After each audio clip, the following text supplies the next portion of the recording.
அனைவருக்கும் வணக்கம். காமராசர் வாழ்க்கை வரலாறு பற்றி முழுவதுமாக அடுத்தடுத்த பதிவில் பார்க்க இருக்கிறோம். இப்போது காமராசரின் பிறப்பு பற்றி ஒரு முன்னுரை மாதிரி பார்ப்போம். இந்த பதிவில் இன்று விருதுநகர் என்று அனைவராலும் அழைக்கப்படும் மாவட்டம் ஒரு காலத்தில் விருத்தப்பட்டியாக இருந்தது.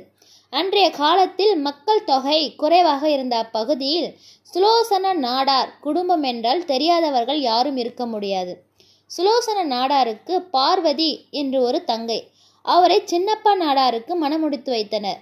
திருமணமாகி ஆண்டுகள் பல சென்றன. இல்லறம் நல்லறமாக திகழ்ந்தாலும் அதில் அவர்களுக்கு ஒரு பெரும் குறை, அதுதான் குழந்தை பேறு இல்லாமை. இதன் காரணமாக சின்னப்ப நாடார் குமாரசாமி என்னும் ஆண் குழந்தையை தத்தெடுத்து வளர்த்து வந்தார். காலப்போக்கில் குமாரசாமி வளர்ந்து திருமண வயதை எட்டினார்.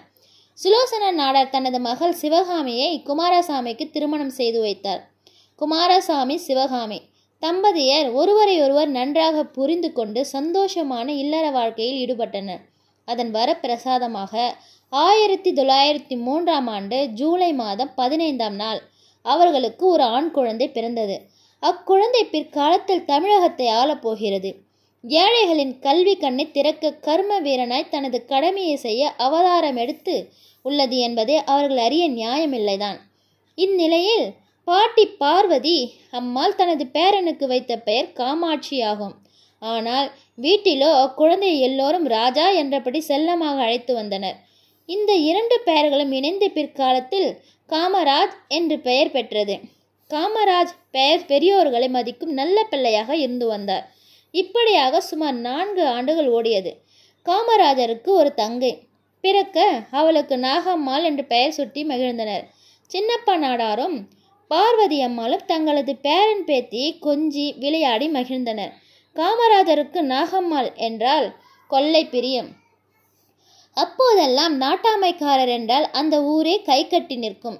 காமராஜரின் தாத்தா சுலோசன நாடார் தான் அப்போது விருத்தப்பட்டியில் நாட்டாமைக்காரராக இருந்தார். அடிக்கடி பஞ்சாயத்து விவகாரங்கள் வரும் சமயத்தில் அவர் தனது பேரன் காமராஜையும் உடன் அழைத்து செல்வது ஒரு வழக்கம். ஊரே மெச்சும் ஒரு நாட்டாமைக்காரர் தனது தாத்தாவாக இருந்தாலும் கூட காமராசர் ஒரு நாளும் அதனால் பெருமைப்பட்டு கொண்டது இல்லை. சிறு வயதிலேயே பஞ்சாயத்து நடவடிக்கைகளை உன்னிப்பாக அவர் கவனிப்பார். இன்னும் சொல்ல போனால் சிறு வயதாக இருந்தாலும் கூட அப்போதே காமராஜர் குறும்புத்தனங்கள் எதுவும் செய்யாமல் மிகுந்த பொறுப்புடன் நடந்து கொண்டதை பார்த்து அந்த ஊரே ஆச்சரியமடைந்தது. தனது தாத்தாவாக இருந்தாலும் அவர் அப்பகுதி மக்களுக்கு தலைவர்.